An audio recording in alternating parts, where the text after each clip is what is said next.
Alright, starting up a brisket. Actually, no, not a brisket, a tri-tip.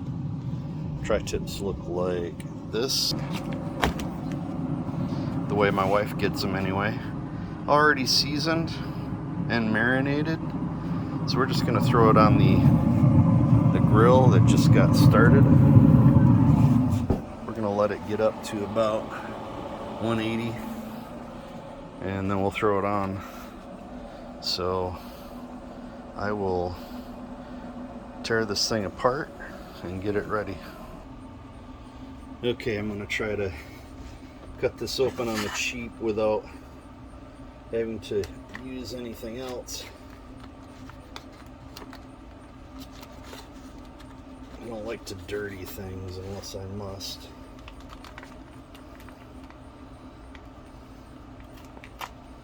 So this time,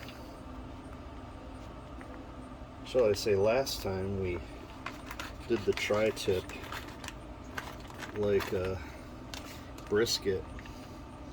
And this time we're going to do it like a steak. So we'll see how that comes out. So I got tri-tip set up and ready. So I got these utensils in these boxes, and I plan to set those boxes up somehow, maybe tie them together, make them like a shelf. We'll use the old fork to get the meat out and put it in the smoker. Right now though, we got about 232. You can see I'm on smoke, which ought to be at or around 180.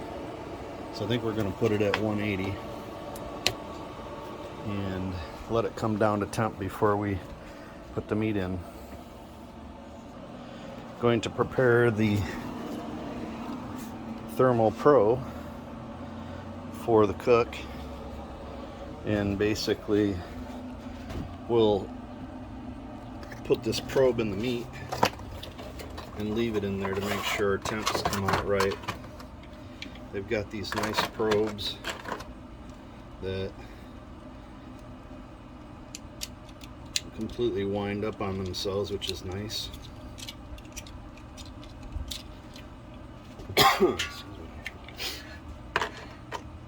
And here, so what we can do is put the probe in there. When we turn it on, it's also Bluetooth. So right now we got about 87 degrees and they're really quick responding. Immediately it's up to 90 with me holding it. So what we'll end up doing is putting the Thermal Pro there and putting the probe in here. I'm gonna get that out real quick. I don't want it to overheat before we put it in the meat. So there it is. And we'll put the stand up, which I always use. It's easier to see. It's easier to see it when it stands up. My other one has a magnet on the back, and I can put the magnet right there beside the control panel, which is great. So down to 219, that's good. I wonder what smoke tells us. Yeah, we'll leave it at 180. That'll work. Alright. We can start to get the meat ready. Let me see where I can put this.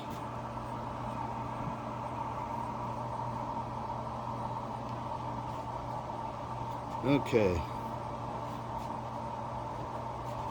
Get the meat and pitchfork. Get this on the deck here. I won't use the fork to pierce the meat, just to pull it up on the underside. That's how I like to do it. And we'll lay it the fat side down.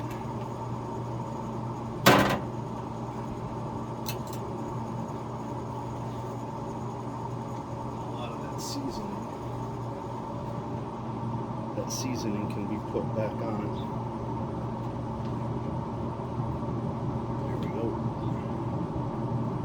looks good.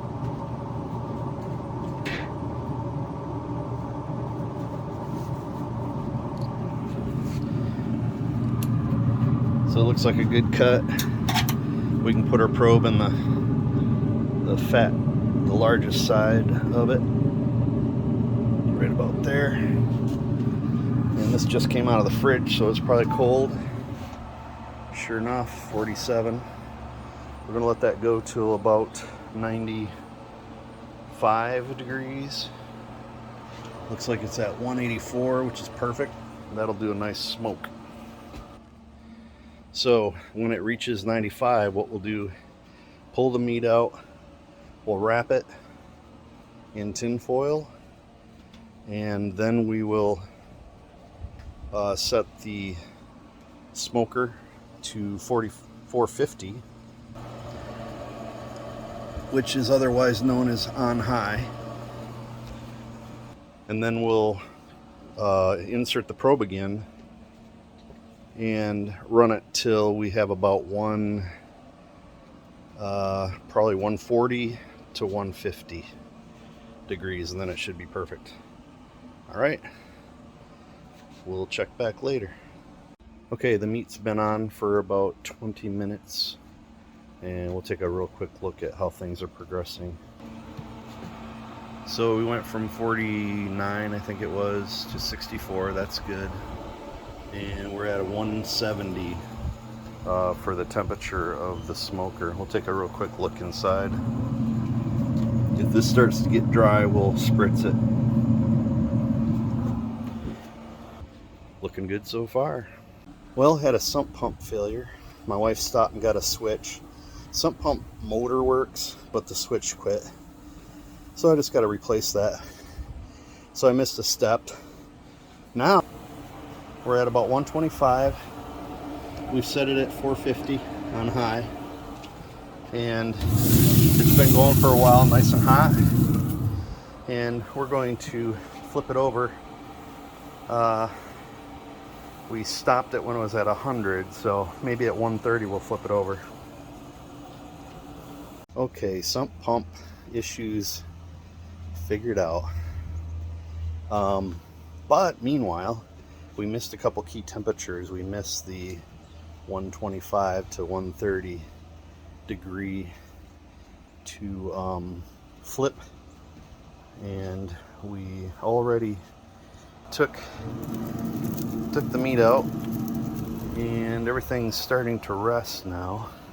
I use this thermos as a resting area. You can see how beautiful that meat looks. It raised to about 160, which is about medium well, roughly. So we'll see how that goes. Anyway, that was my journey. It was a weird one with the sump pump being a problem with all that rain. My goodness. Anyway, hope whoever watches this enjoys it.